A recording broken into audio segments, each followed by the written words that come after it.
کچھ لوگوں کو نظر آ رہا ہے کہ تحریک انصاف میں انتشار پھیل رہا ہے اور یہ پارٹی بکھر رہی ہے. ایسا ہرگز نہیں ہے. اس پر بات کریں گے، لیکن پہلے بات کر لیتے ہیں اوورسیز کنونشن پر. اس کا پہلا دن گزر گیا، دوسرا دن آج ہے. پہلے دن کیا ہوا؟ ناچ ہوا، گانا ہوا، مہمان بازی ہوئی، اڑنے چگنے میں پہلا دن ان لوگوں کی طرف سے گزارا گیا. آج کیا ہوگا، کل کیا ہوگا؟ کل آخری دن ہے. آج شہباز شریف صاحب لندن سے شاید واپس آ جائیں. یہ پورے کا پورا خاندان کہاں گیا تھا؟ میاں نواز شریف صاحب، ان کی بیٹی مریم نواز شریف صاحبہ، ان کا بھائی شہباز شریف صاحب، میاں نواز شریف صاحب کا بیٹا حسن نواز، اور یہ وہاں پہ تعارف کروا رہے تھے اپنے بیٹوں کا، اپنی اولادوں کا. اور شینکو کو آپ دیکھ لیجئے، لوکا شینکو، وہ کس طرح کھڑے ہیں. وہ بالکل کیجول ڈریس میں ہیں، ایسے ہیں جیسے وہ اپنے بیڈ سے اٹھ کے آئے ہیں اور یہ پوری تیاریوں کے ساتھ وہاں پہ گئے ہوئے تھے. وہ درمیان میں کھڑے ہیں، ادھر شہباز شریف ہیں، ادھر نواز شریف ہیں، اور جس طرح سے تعارف ان کی طرف سے کروایا گیا، شی از مائی ڈاٹر، ہی از مائی سن، اس طرح کا وہاں پہ تعارف کروایا گیا. یوں لگتا تھا کہ ایک خاندان ملنے کے لیے پاکستان سے وہاں گیا. اور میاں نواز شریف صاحب بہت ہی زیادہ جذباتی نظر آئے، ایسے ہاتھ پھیلاتے ہوئے ان کی طرف بڑے، انہیں گلے لگایا اور پھر انہوں نے شہباز شریف کو گلے لگایا. ایسا نظر آ رہا تھا کہ وہ بہت بڑی لوکا شینکو صاحب شخصیت ہیں اور یہ چھوٹے چھوٹے لوگ ہیں جو ان سے ملنے کے لیے گئے ہیں. وہاں سے میاں نواز شریف صاحب اور شہباز شریف صاحب لندن چلے گئے، جبکہ مریم نواز شریف صاحبہ وہاں سے ترکی چلی گئیں. ترکی میں ان کی کیا مصروفیات رہیں؟ ترکی میں سب سے مشہور ان کی ایک اور سلام علیکی تھی. اس طرح کی سلام علیکی انہوں نے ادھر بیلاروس میں بھی وہاں پہ لوکا شینکو صاحب سے لی، اور پھر ترکی پہنچتی ہیں تو وہاں بھی ان کی طرف سے سلام علیکی لی گئی. مریم نواز شریف صاحبہ سلام علیکیوں سے پاکستان کو ترقی اور خوشحالی کی منزل سے روشناس کروانا چاہتی ہیں، بلکہ عظیم تر بنانا چاہتی ہیں اور پاکستان کو عروج پر لے جانا چاہتی ہیں. بہرحال جس طرح بھی کوئی بندہ پاکستان کو بہت آگے لے جا سکتا ہے، اس کو لے جانا چاہیے. میاں نواز شریف صاحب لندن گئے تو وہاں پہ ان کے ساتھ وہی کچھ ہوا جو پہلے ہوتا رہتا ہے. میاں نواز شریف پچھلے دروازے سے اپنے گھر میں، کسی اور کے گھر میں نہیں، جس سے یہ انکار کر چکے ہیں کہ ہمارا گھر ہے ہی نہیں. آدھا خاندان کہتا ہے کہ ہمارا گھر ہے، یہ مریم نواز شریف صاحبہ کے نام ہے، یہ ہمارے نام ہے، یہ ہمارے پاس ہے، یہ ہماری ملکیت ہے. آدھا کہہ دیتا کہ ہمارے پاس ہے، ہمارا نہیں. آدھا کہتا کہ ہمارا یہ بالکل نہیں ہے. بہرحال میاں نواز شریف صاحب اس گھر کے مالک ہیں. ان کی بیٹی ہے جس کے نام پہ بھی ہے، کس نے لے کے دیا؟ قطری خط کے ذریعے ان کو ملا، جیسے بھی ملا. بہرحال ملکیت ان کی ہے. میاں نواز شریف صاحب اپنے گھر میں بھی پچھلی سائڈ سے جاتے ہیں اور وہاں پہ بھی پاکستانی پہنچ گیا انہوں نے، جو کہ میاں نواز شریف کے بارے میں وہاں پہ جا کے کہا. کچھ لوگ کہتے ہیں کہ تھوڑے سے لوگ تھے جنہوں نے میاں نواز شریف کے خلاف مظاہرہ کیا. ایک بندہ بھی وہاں پہ جا کے آپ کے خلاف کوئی بات کر دیتا ہے تو سارا مزہ کرکرا ہو جاتا ہے. بات ہم کر رہے تھے اوورسیز پاکستانیوں کی.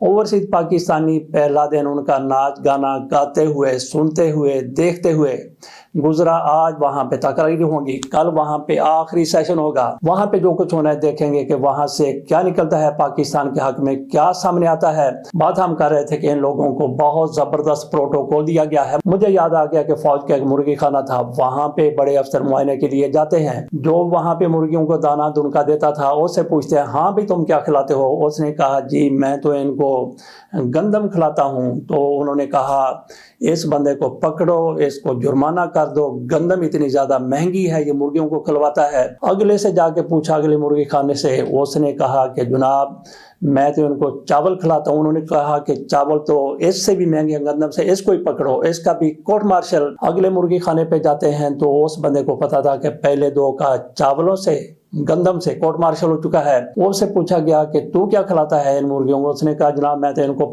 5 روپے دے دیتا ہوں، ان کی مرضی ہے، جو کچھ مرضی. اس نے کہا ویل ڈن، ویری گڈ، شاباش.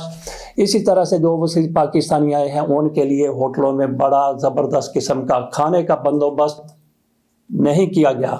ان کو پیسے دے دیے گئے کہ جاؤ جہاں سے آپ کا دل کرتا ہے کھانا کھاؤ، نہ کھاؤ. اگر کسی نے کھانا کھانا ہے، زبردست کھانا ہے، پی سی میں کھانا ہے تو کھا لے، اگر کسی نے نہیں کھانا تو پھر خصموں کو کھائے. بہرحال یہ لوگ اپنی مرضی سے کسی ڈھابے پر بیٹھے ہوئے ہیں، کسی بڑے ہوٹل میں بیٹھے ہوئے ہیں، کسی چھوٹے ہوٹل میں بیٹھے ہیں. ہو سکتا ہے کچھ اپنے گھر سے یا اپنے رشتہ داروں کے گھر سے کھانا کھا کے آ جائیں. بہرحال ان کو بہت ہی زبردست پروٹوکول دیا گیا ہے، تو اس پروٹوکول کے لیے وہ بھی خوش ہیں. اور پاکستان پاکستان کے حوالے سے ہماری رجیم جو ان سے کہلوانا چاہتی ہے پاکستان سے واپس جائیں گے، وہاں پہ یہ کہنے کے لیے بالکل تیار ہیں۔ مسلم لیگ نون کا ذرا ویژن ملاحظہ کیجئے۔ شہباز شریف صاحب کی طرف سے ہر موقع پر کہا جاتا ہے کہ ہم جو کچھ بھی پاکستان میں کر رہے ہیں یہ میاں نواز شریف صاحب کے کہنے پر، ان کے احکامات پر پاکستان کو آگے بہت آگے لے جا رہے ہیں۔ میاں نواز شریف صاحب کے ویژن کے مطابق، ان کا ویژن دیکھیے کہ ان لوگوں کی طرف سے کس کو سینیٹر بنا دیا جاتا ہے، کس کو قومی اسمبلی میں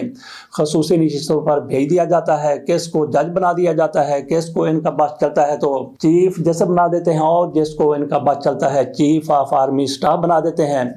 ویژن کا ملاحظہ کیجئے۔ میں تھوڑی دیر پہلے ایک پروگرام دیکھ رہا تھا، شائستہ یوسف یہ ARY پر پروگرام کر رہی تھی، وہاں پہ ہمایوں مہمان تحریک انصاف کے اور ایک آزاد جو پہلے مسلم لیگ نون کے بڑے ہی قابل اعتماد میاں نواز شریف کے لیڈر ہوا کرتے تھے، زبیر عمر، وہ تھے، اور وہاں پہ ایک ناصر بٹ صاحب بھی بیٹھے ہوئے تھے، اور وہاں پہ جو بات ہو رہی تھی ناصر بٹ وہاں پہ جو کچھ کہہ رہے تھے کوئی سینس نہیں، کوئی ویژن نہیں، کوئی عقل کی بات نہیں، بس کہہ رہے تھے کہ انہوں نے 9 مئی کیا ہے، انہوں نے 26 نومبر کیا ہے، اگر انہوں نے کیا ہے تو پھر ان کو سزا بھی ملنی چاہیے۔ ہمایوں مہمان کی طرف سے کہا گیا کہ میرا لیڈر عمران خان ہے اور ان کا لیڈر میاں نواز شریف ہے، یہ کل میاں نواز شریف کے پیچھے کھڑے تھے، آج یہ مریم نواز شریف صاحبہ کے پیچھے کھڑے ہیں، کل ان کی اولادوں کے پیچھے کھڑے ہوں گے۔ اس پر ناصر بٹ کی طرف سے کہا گیا کہ میں مسلم لیگ نون کا کارکن ہوں، میں مسلم لیگ نون کا لیڈر ہوں، یہ ان کی طرف سے کہا گیا، اور میں میاں نواز شریف کے پیچھے کھڑا تھا، ان کی طرح اس طرح نہیں ہے، ان کی طرح اس طرح نہیں ہے، اس طرح کی وہ باتیں کر رہے تھے،